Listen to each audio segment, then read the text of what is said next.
Hello friends, तो launch हो चुका है Redmi Note 13 Pro चाइना के अंदर, जो कि काफ़ी अग्रेसिव प्राइस में लॉन्च हुआ है। ये फ़ोन काफ़ी किलर स्पेक्स के साथ आता है। तो आइए चलिए करते हैं इस फ़ोन की अनबॉक्सिंग। बॉक्स इस तरीके का है। इस बॉक्स में आपको एक बैक केस मिल जाएगा, 67 वाट का अडेप्टर मिल जाएगा, एक Type-C केबल मिल जाता है इस बॉक्स में। और ये रहा ये फ़ोन की डिज़ाइन और बिल्ड की बात करें तो इसमें पीछे की साइड एजी फ्रॉस्टेड ग्लास बैक मिल जाता है, जो कि दिखने में काफ़ी प्रीमियम लगेगा आपको। और इस फ़ोन का डिज़ाइन की बात करें तो अगर आप इस फ़ोन को लाइट पे ले जाओगे तो इस फ़ोन के बैक में एक टेक्सचर मिल जाएगा जो कि दिखने में काफ़ी अच्छा लगता है। और पीछे कैमरा का सेटअप इस तरीके से मिल जाएगा आपको। इस फ़ोन के साइड फ्रेम आपको पॉलीकार्बोनेट में मिल जाएंगे। इसमें नीचे की तरफ आपको सिम ट्रे मिल जाएगा, जिसमें कि आप 2 सिम डाल सकते हो। माइक और Type-C पोर्ट के साथ इसमें एक माइक नीचे और एक माइक ऊपर मिल जाएगा। इस फ़ोन में आपको डुअल स्टीरियो स्पीकर मिल जाएगा फ्रेंड्स। इसमें आपको 3.5 mm जैक का गड्ढा भी मिल जाएगा फ्रेंड्स। इस फ़ोन में आपको आयर ब्लास्टर भी मिल जाता है, जो कि अक्सर आपको Xiaomi के फ़ोन में मिलते ही हैं फ्रेंड्स। Xiaomi अपने हर फ़ोन में आयर ब्लास्टर देता है। साइड में आपको पावर बटन और volume up and down button मिल जाता है फ्रेंड्स। और इस बार Redmi वालों ने काफ़ी सरप्राइज़ किया है फ्रेंड्स, क्योंकि इस बार इसमें साइड माउंटेड फिंगरप्रिंट नहीं मिलता, बल्कि इन डिस्प्ले फिंगरप्रिंट स्कैनर मिल जाता है फ्रेंड्स, जो कि काफ़ी फास्ट और रिस्पॉन्सिव है, जो कि Redmi वालों ने पहली बार अपने फ़ोन में इन डिस्प्ले फिंगरप्रिंट किया है। नहीं तो अक्सर Redmi वाले अपने फ़ोन में एमोलेड डिस्प्ले होने के बावजूद भी साइड माउंटेड फिंगरप्रिंट ही देते थे फ्रेंड्स, जो कि हमें उतना कुछ खास नहीं लगता था। एमोलेड डिस्प्ले होने के बावजूद भी हमें साइड माउंटेड फिंगरप्रिंट ही मिलता था फ्रेंड्स। अब आइए बात करते हैं इसके डिस्प्ले की।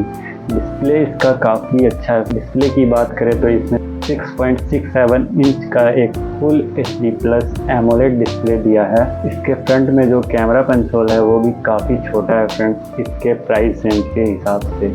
इसके चिन भी काफ़ी कम है, साइड में भी और ऊपर भी और नीचे भी। इस फ़ोन में आपको 12 बिट का डिस्प्ले मिल जाता है, जिसके वजह से इस फ़ोन में जो कलर्स आते हैं वो काफ़ी फंकी आते हैं फ्रेंड्स। 2160 हर्ट्ज का इंस्टेंट टच सैम्पलिंग रेट मिल जाएगा आपको इस फ़ोन में। HDR10+ का आपको सुपर डिस्प्ले मिल जाता है इस फ़ोन। डिस्प्ले में भी फीचर्स भर के दिया है। इस फ़ोन में आपको 120 हर्ट्ज का हाइयर रिफ्रेश रेट मिल जाता है, जिसकी वजह से इसका डिस्प्ले आपको काफ़ी स्मूथ फील होगा।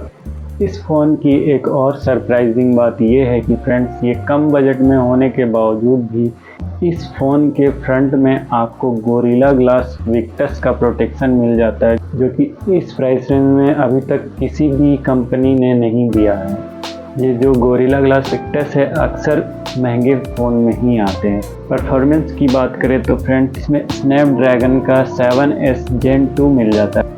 इस प्रोसेसर की वजह से इस फ़ोन का परफॉर्मेंस भी काफ़ी अच्छा है। इस फ़ोन में आपको हीटिंग इशू नहीं मिलेगी फ्रेंड्स। उसी के साथ इस फ़ोन में आपको LPDDR4X और UFS 2.1 का स्टोरेज मिल जाता है, जिसके वजह से ऐप ओपन क्लोज मल्टीटास्किंग वगैरह में इस फ़ोन का स्पीड काफ़ी अच्छा है फ्रेंड्स। सॉफ्टवेयर की बात करें तो इस फ़ोन में Android 13 के साथ MIUI 14 मिलता है। ये फ़ोन जो है ये तो चाइनीज़ वेरिएंट है, हो सकता है अगर ये फ़ोन इंडिया में आए तो Android 14 पे आ सकता है ये फ़ोन।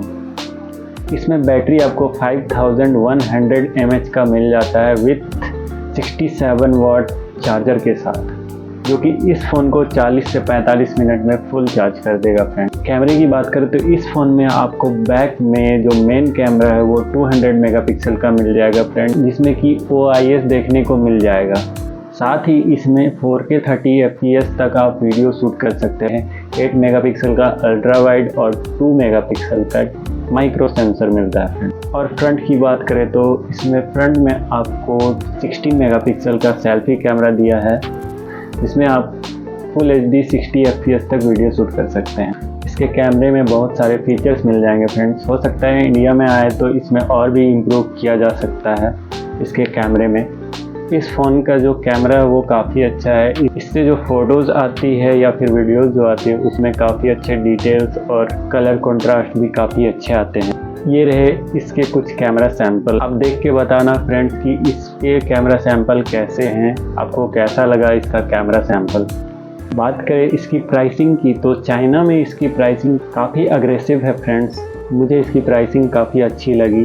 अब इंडिया में ये किस प्राइस में आएगा ये तो लॉन्च के वक्त ही पता चलेगा। पर चाइना में 8GB 128GB स्टोरेज के साथ ये फ़ोन आपको 17,000 में मिल जाएगा फ्रेंड्स। इंडियन प्राइसिंग के हिसाब से, इंडियन प्राइसिंग में अगर कन्वर्ट करूँ तो gorilla glass Victus 200 megapixel camera, साथ ही स्नैपड्रैगन 7S Gen 2 का प्रोसेसर, बहुत ही किलर फीचर्स के साथ ये फ़ोन आपको 17,000 से स्टार्ट होता है ये फ़ोन। इसका 8 to 56 वाला वेरिएंट आपको 18,000 में मिल जाएगा। उसके अलावा 12 to 56, 12,512, 16,512 तक का वेरिएंट आपको इस फ़ोन का मिल जाएगा फ्रेंड्स। बहुत ही किलर प्राइस पे इन्होंने ये फ़ोन लॉन्च किया है। अगर इन्होंने इंडिया पे भी ऐसी ही अग्रेसिव प्राइस पे ये फ़ोन लॉन्च किया तो ये फ़ोन बेस्ट रहेगा। अंडर 20,000 में भी रेडमी इस फ़ोन से कमबैक भी कर सकता है। ऐसे ही लेटेस्ट अनबॉक्सिंग मिलते रहेगी आपको मेरे इस चैनल में, इसलिए मेरे चैनल को सब्सक्राइब करें, बेल नोटिफिकेशन ऑन कर ले ताकि मुझसे जुड़ी हुई हर वीडियो आपको मिलता रहे। और ये फ़ोन आपको कैसा लगा ये मुझे कमेंट करके बताना और मेरे इस वीडियो को लाइक भी करके जाना। Thank you. मिलते हैं नेक्स्ट वीडियो में।